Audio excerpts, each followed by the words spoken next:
Hi, and welcome back to the interview series that we're doing with the Whatcom County Executive. Today we're sitting down with Dan Purdy, the nonpartisan candidate for Whatcom County Executive. I'm Sophie Bitchkowiak. I am in the opinion beat this quarter, writing for the Western Front, or just the Front. And this is my editor, Finn. And this is Dan Purdy, of course. And we will let him kind of introduce himself and talk about what he's doing. Well, thanks everyone. Yeah, thank you. My name is Dan Purdy. I live in the North County. My wife Allison and I have been married for 19 years. I have 3 teenagers, 2 boys and a little girl. Oh, wow. And we have all managed to find something to do in Bellingham and in Whatcom County that I think is amazing. My son Ethan, he's my middle guy.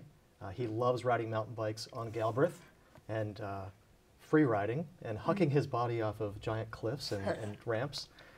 My son Danny, he's my eldest. He loves soccer and he's an academic, and so I brought him here to Western last week in order to show him the campus. Nice. And then my daughter Ava is my little girl, and at 14 years old she's learning how to ride horses, and that's something I never was able to do as a child. So it's kind of a neat thing. Sponsored by Grandma. Awesome. So let's just jump into some questions. So obviously we are kind of representing the student body here. So our first question is, how do you think that local government can better connect with and serve students and young people in general? Yes, so local government has a really big role in connecting with the university. There's actually 4 colleges, universities in Whatcom County, and I think it's really important that we bring up the next generation, and it's not the future, it's the present. And one of the ways that we do that is, in fact, in this interview here right now, and then being on campus last week, learning more about the issues that are important to students and faculty and administration. There's all kinds of ways that we can interconnect.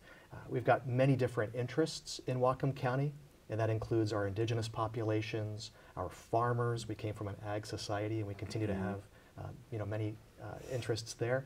And then, of course, our large corporations, our developers, our residences, and, of course, just typical folks going about their business who really want to see what's best for Whatcom County. We also have a very large homeless population in the county that requires specific services, and so I'm sure we'll talk about that as we go on. Yes. You must have read our mind, because that is actually our next question. This was some of the questions that we have here we came up with, and some we fielded from the wider student body, and this is one of the most popular questions or most commonly brought up issues that we received from the student body. And so our question to you is, how do you balance compassion and providing services for people that are experiencing homelessness while also addressing community concerns around public safety? Yes, and this is a great question because it really underpins the major tenets of my platform, which are PACE, P-A-C-E. So public safety, accountability or fiscal responsibility of government, reducing the cost of living, and then ultimately sensible environmental policy for Whatcom County. So to the topic of public safety, we've counted about 1,059 homeless individuals in Bellingham alone. And that number is on the increase. We're up around anywhere from 28 to 33%, depending on which statistic or site that you quote. And it's a problem. Government has a responsibility to serve its population, to serve the people, those who are underprivileged, those who are experiencing homelessness. We've also had anywhere from 2,500 engagements for those who are either on the razor edge of homelessness or experiencing it, but we just don't see them in our services. Things from people who are couch surfing right now, or perhaps they're living in vehicles and we just don't see them as much. One of the things that we have to do to balance compassion with our services is we have to view homelessness in a way that we haven't done so before, because we know it's on the rise. One of the things that I'll be doing in my 100-day plan is to creating an actionable plan to tackle homelessness. Now, many of us in government, many of us in the community are not working on the same problem. I believe that there are people creating kingdoms and fiefdoms and have no incentive to end the homeless crisis because that's where they get their funding, whether it be from a federal, state, or local level. It's become this cottage industry for them. Meanwhile, the folks who are experiencing homelessness that don't want to be there, they need help and support. Those are the ones that are going to be suffering. And my goal is to help them, and the other folks can provide the mental health, the behavioral services, and the other things that are necessary in order to help them get back on their feet. I do believe in a hand up, not necessarily a hand out. And I can talk about that for just a moment. Sure. So what that means is I believe there are 5 steps to curbing and tackling homelessness. And they include outreach, intervention, treatment, recovery, and restoration. These are the 5 steps that typically would be, we would see an ultimate decline in homelessness, and then also discourage others from wanting to come outside of the county into Whatcom County to consume our services, which is happening on a rampant basis now. Our next question is, this was also from our survey, from the front did a poll or asked folks what they wanted to talk about. And what the second most asked question was about the jail proposition. And so we ask, what is your ideal way of approaching incarceration in Whatcom County, and how does that align with the current ballot proposal on the new jail? Sure. I'll take the second half first. There was an article published on April 24th of this year, and the article talked about how over 89% of government officials believe and agree that a new jail is necessary. When you're running a government, when you're running 230,000 residents and a $271 million budget and 900 employees, it's really important that you deliver the services to the folks that consume them. In addition to highways, roads, bridges, keeping the lights on, and protecting everybody, it's really important to remove individuals from society that will conduct felonious acts. So these are the people that have no place in our society because they would not follow rule of law, and they would do us or you harm. And so as unpopular as a new jail could be for many students or many individuals, it is a necessary thing in order to protect citizens and residents and personal property and most important, human life.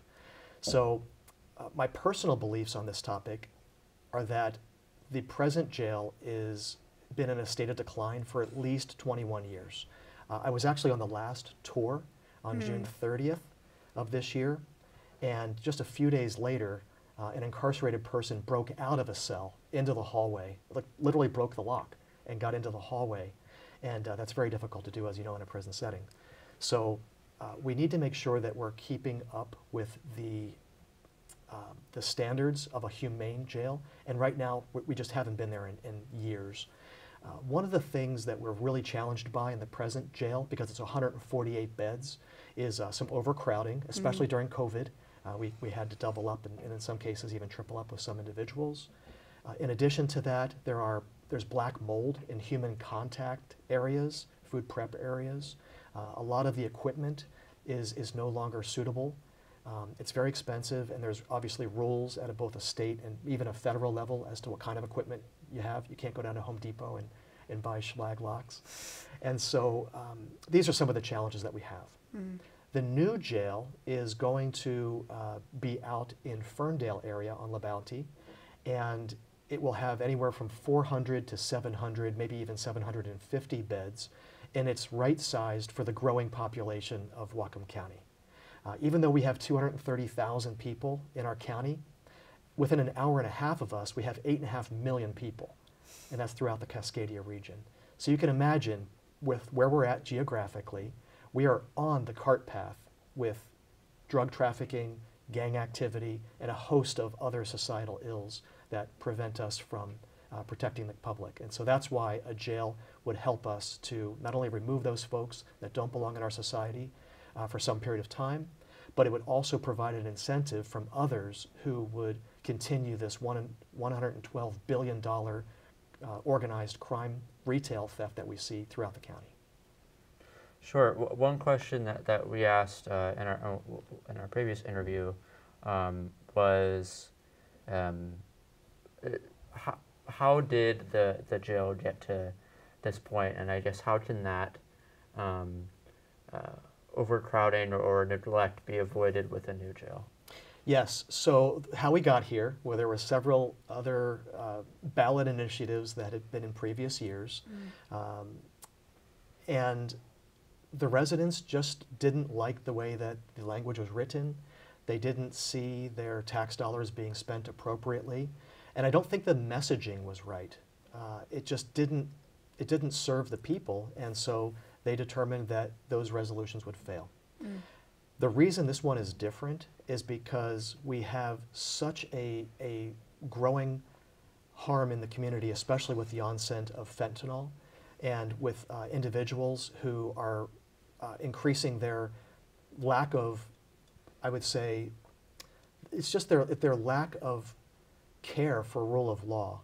Behind the Walmart, for example, on the Guide Meridian, there's anywhere from 300 to 400 people that are holed up there, and they've created a parallel society. The SWAT team recently went in there, and they had confiscated enough fentanyl to kill the entire population of Bellingham.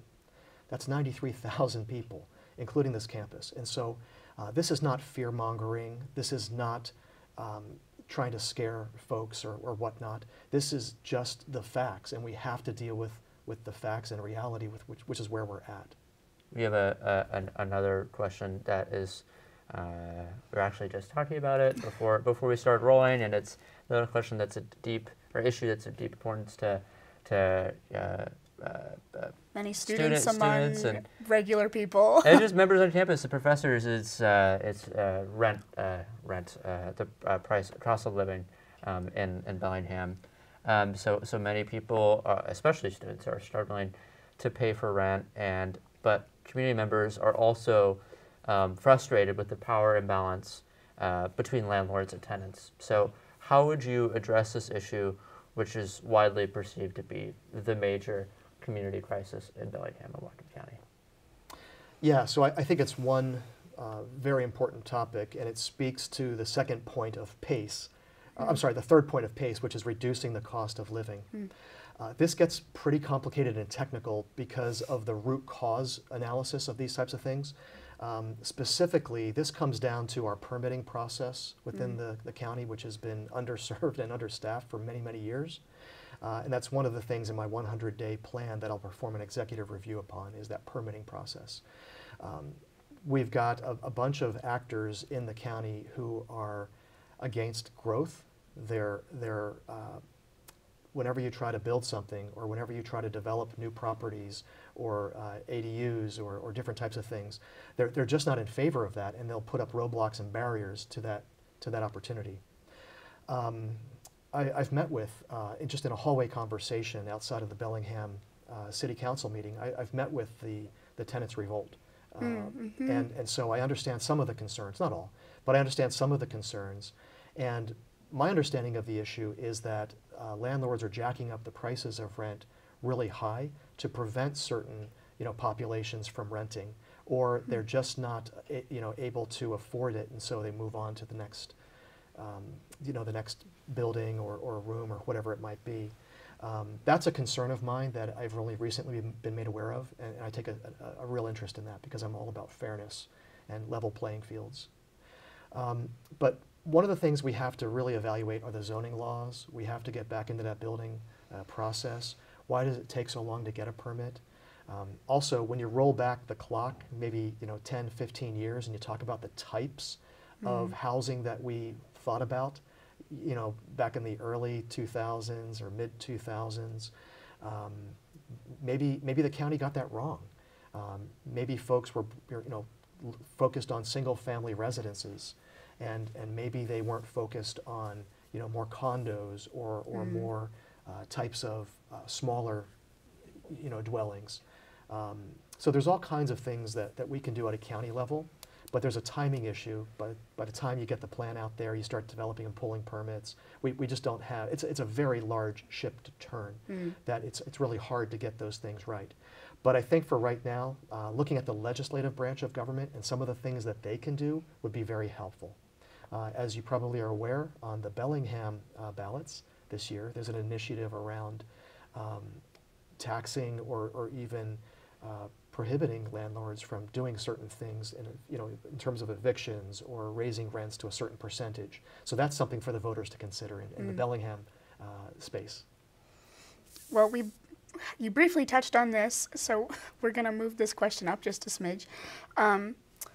Back to permitting. Do you believe that permitting inefficiency puts a burden on housing development and affordability? And you kind of already answered this, but how do you plan to address this issue?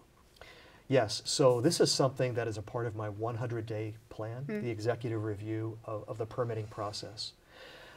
When I speak with folks out in the community that want to build a porch or a deck on their single-family residence, or they want to do a simple improvement or an upgrade, maybe it's a bathroom or something that requires a permit from the county, they're finding it very difficult and very costly and time-consuming to do so. When you talk to developers and those in the real estate and construction spaces, and they're focused on building 400 units or whatever it might be, they're perceived and viewed as evil and as these robber barons who are trying to do others harm, where no, they're just trying to provide for the community needs, and that's where they make a living.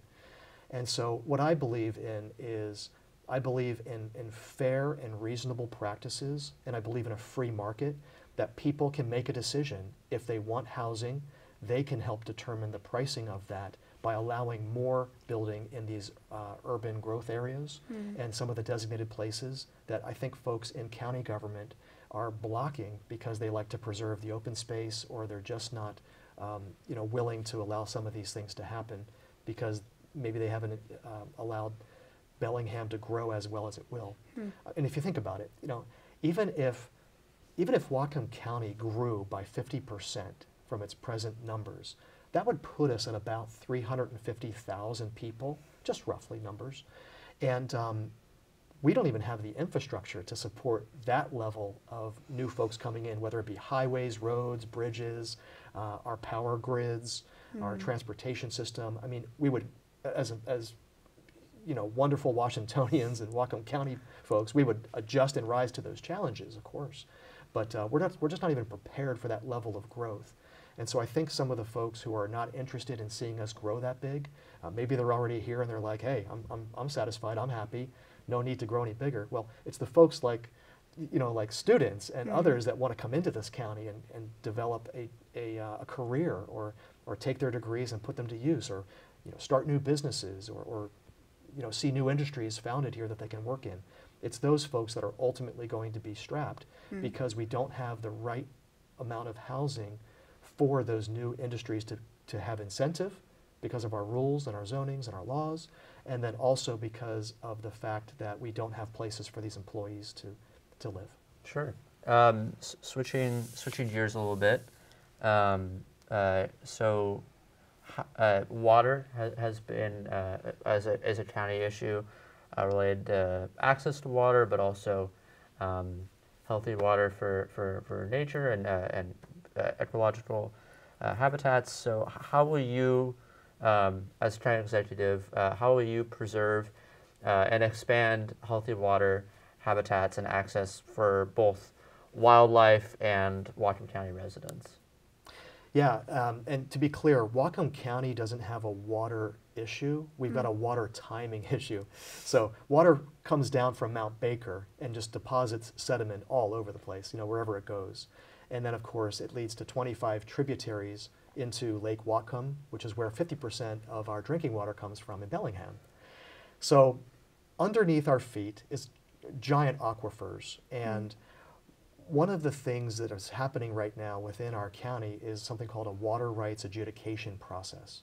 That's where the Department of Ecology comes in and states that the people that are drawing from that aquifer, they need to do two things. They need to prove that they've got seniority rights, and they also need to be able to demonstrate that this is a groundwater need that they've had over some time, and they have the rights to that water. So seniority and then groundwater. It's the first time it's been adjudicated in Washington State.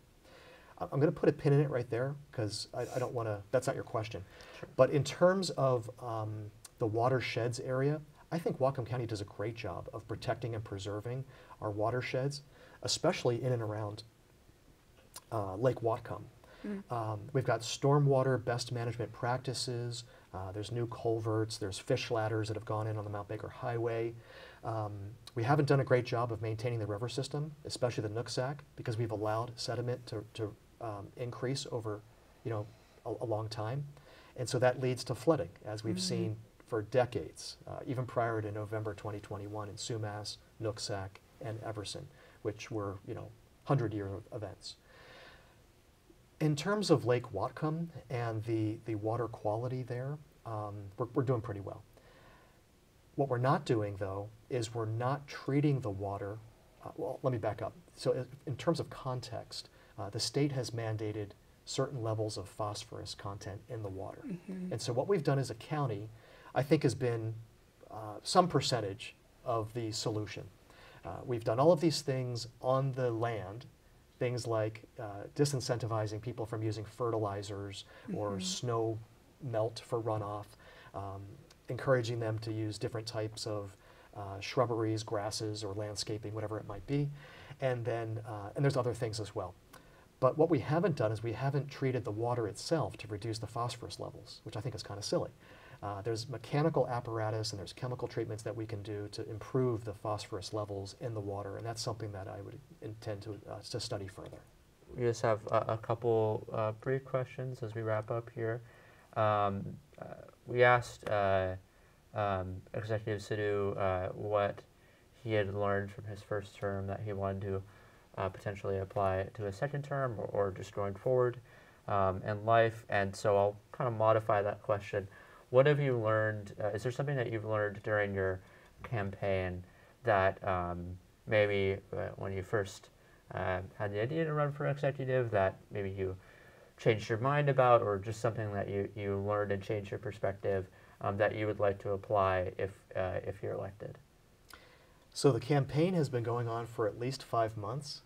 And so what I've learned is that there are many different stakeholders in Whatcom County, and they all have different needs, but we have a lot in common.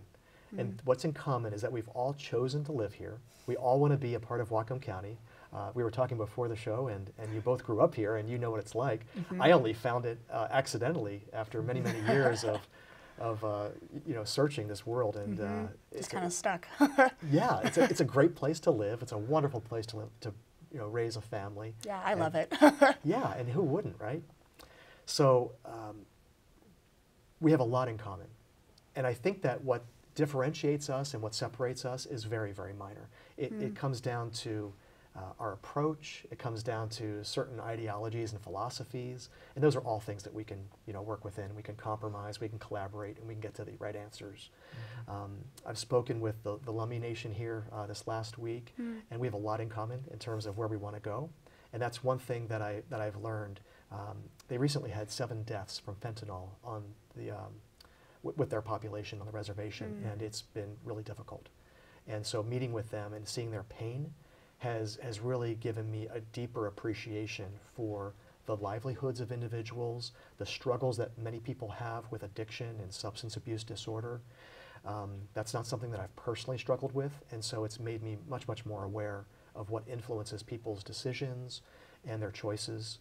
So I've learned a lot from that.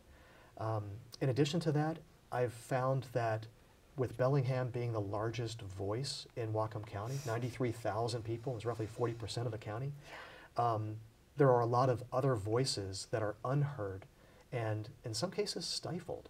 And that was alarming to me.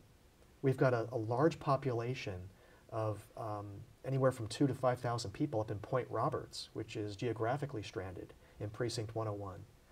We've got folks in the Eastern Valley by Maple Falls and Kendall and Acme and others that are just underserved. In talking with our law enforcement officers, our firefighters, and our first responders, they don't feel like they get the attention that's required and what's needed in order to protect all of the citizens with all of their disparate needs in different areas. That includes like search and rescue and how they've been moved about here recently out of their central location up into Everson. So when you talk to folks and you hear what is going on with them, it's really interesting. I really enjoy talking to the farmers. We have 100,000 acres of farmland in Whatcom County, of which 29,000 acres are berries. And they have a large demand for water to make their crops grow. I mean, we produce 80 to 90% of the frozen raspberry crop for the United States. That's exactly what we want to be known for as an ag society, right? And yet they're being challenged on their water rights. And so they've got specific needs. And then you talk about the industrial users and the commercial folks, the people that give us jobs. The very reason I came to Whatcom County was for a job. And you know, they have specific needs. And yet the county oftentimes opposes them on things like permitting and different types of regulation. And so I think as students and as members of the society here, and when you think about things, there's at least two sides to an issue and sometimes four. And I would be looking for those third and fourth perspectives to truly understand what is happening with other people and why they're motivated, what incentivizes them, and what would cause them to remain in Whatcom County. It's not always about one issue or one topic. And so that's what I would expect to do in my learnings, is listening to all sides of the issue, and then working with people in a collaborative manner to ensure that we've got the right solutions that meet our executive, legislative, and judicial branches of government. Well, wonderful. Thank you so much for meeting with us, Dan. We really appreciate it. I don't think that we have any other questions. Yeah, just really briefly, is there anything else you'd like to add before we close out here? I just want to thank you and, of course, all the students and the faculty and the administration and the general public who might be watching the video. As you go to cast your ballots on Tuesday, November 7, I would just ask you to take that duty and that civic action very seriously. It's one of the greatest things that we have as Americans, and it's one of the underpinning fundamentals of our society. So thank you for voting, and whomever you decide, just make sure that you are prepared and willing to live with the consequences of those votes. Thank you so much. Thank you so much. Cheers.